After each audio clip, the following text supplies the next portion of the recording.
যত বেলা গড়াবে আমরা ততই বিজয়ের দ্বার প্রান্তের দিকে আমরা যেতে থাকবো।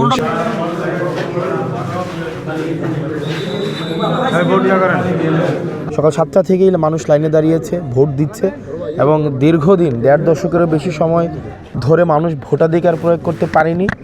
একটা আগ্রহ ছিল এবং বিশেষ করে জেনারেশন জেড তারা কখনোই ভোট দিতে পারেনি এবং এটা প্রায় আমার আসনের অন্তত হচ্ছে 1 লক্ষ ভোটারের নতুন ভোট, 1,30,000 ভোটারের প্রথম ভোট হচ্ছে এই ভোটটা। তো সেই জায়গায় একটা আগ্রহ রয়েছে, উৎসাহ রয়েছে। তো বেলা গড়ানোর সাথে সাথে ভোটের যে পরিস্থিতি সেটার কতটা পরিবর্তন হয়, উৎসাহটা আমরা আশা করি সেটা বজায় থাকবে এবং মানুষ সবাই উৎসাহে ভোট দিতে আসবে। তবে যেটা হয়েছে যে আমরা গত 2 দিন দেখেছি যে ভোট যেন না দিতে আসে এবং নিজের বিরুদ্ধে ভোট দিলে বাড়িঘর জ্বালিয়ে দেওয়ার কথা বলা হয়েছে, যে আমার বিরুদ্ধে যদি ভোট দেওয়া হয় বাড়িঘর জ্বালিয়ে দেওয়া হবে, এই ধরনের বক্তব্য দিয়ে ভয়ভীতি দেখানোর একটা প্রচেষ্টা ছিল। একই সাথে সাথে আমরা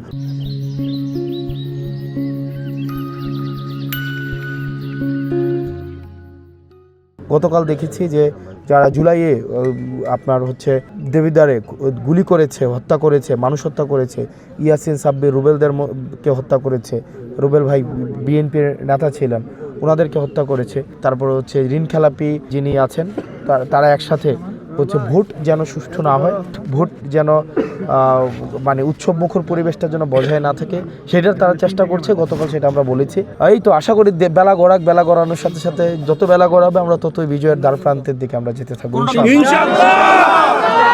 এখনো পর্যন্ত আমরা কোনো ভোট কেন্দ্রে যেই টেকনিক্যাল এবং প্রক্রিয়াগত কোনো জটিলতা আর বিষয় আমার কাছে এখনও খবর আসেনি। যদি কোনো প্রক্রিয়াগত কোনো জটিলতার বিষয় আসে সেক্ষেত্রে অবশ্যই আমি জানাবো।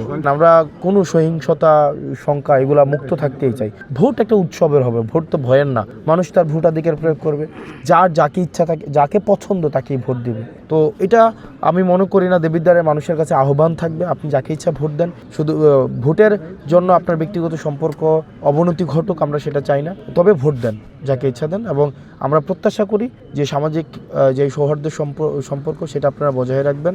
শুধু ভোটাধিকার প্রয়োগের জন্য নিজেদের মধ্যে কোনো ধরনের নেতিবাচক সম্পর্ক আমরা প্রত্যাশা করি না এবং এখনো পর্যন্ত বেলা গড়ানোর সাথে সাথে এই বিষয়গুলো নিয়ে আসলে মন্তব্য করা যাবে।